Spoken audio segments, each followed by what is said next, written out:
বলো A B C D E F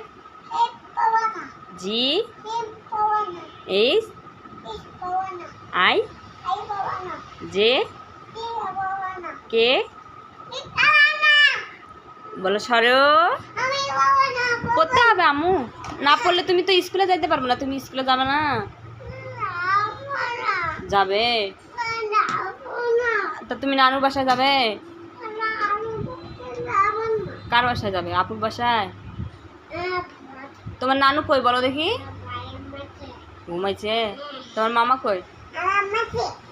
R ফুপির বাসায় যাবে না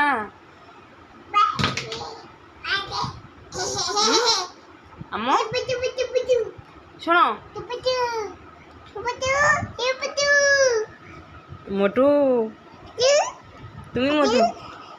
এনে দাঁড়াও